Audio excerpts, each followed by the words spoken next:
ହେବା ରେଜିଷ୍ଟ୍ରେସନ କରି ଯଦି ପଞ୍ଜୀକୃତ ହୋଇପାରିବା ତାହେଲେ ନିଶ୍ଚିତ ଭାବରେ ଆମେ ଏ ସମସ୍ତ ଫାଇଦା ମଧ୍ୟ ପାଇପାରିବା। ଏବେ 27 ଲକ୍ଷ ନିର୍ମାଣ ଶ୍ରମିକଙ୍କୁ ପଞ୍ଜୀକୃତ କରାଯାଇ ବିଭିନ୍ନ ସହାୟତା ବାବଦରେ 3,951 କୋଟି ଟଙ୍କାରୁ ଊର୍ଦ୍ଧ୍ୱ ସହାୟତା ରାଶି ଦିଆଗଲାଣି। ଆହୁରି ମଧ୍ୟ ଆଗାମୀ ଦିନରେ ଦିଆଯିବ।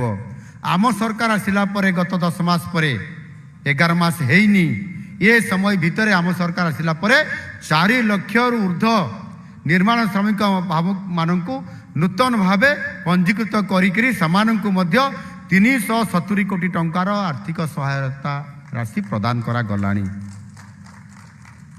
ଏଣୁ ନିଶ୍ଚିତ ଭାବରେ ଆଜିର ଏହି ପବିତ୍ର ଦିବସରେ ସାରା ରାଜ୍ୟରେ ଏକକାଳୀନ ପାଖାପାଖି 3,000 ଯୋଗ୍ୟ ନିର୍ମାଣ ଶ୍ରମିକଙ୍କୁ ଆଜି ସେମାନଙ୍କୁ ପରିଚୟ ପତ୍ର ମଧ୍ୟ ପ୍ରଦାନ କରାଯିବା ସହିତ ଆଜିର ଦିନରେ ମଧ୍ୟ 40 କୋଟି ଟଙ୍କା ସେମାନଙ୍କୁ ଦିଆଯାଉଛି। ଏ ସରକାର ଆଜି ଆମର କରିଛନ୍ତି, ଆମେ ସେଥିପାଇଁ ସିଲେକ୍ସନ କରିକିରି ଆମେ କରୁଛନ୍ତି, ଆଉ ଆଗାମୀ ଦିନରେ ମଧ୍ୟ କରିବା ପାଇଁ ଯାଉଛୁ।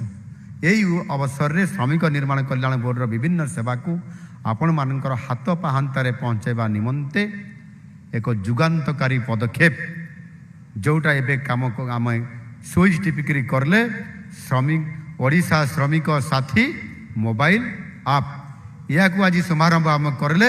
ଏହାଦ୍ୱାରା କ'ଣ ହେବ?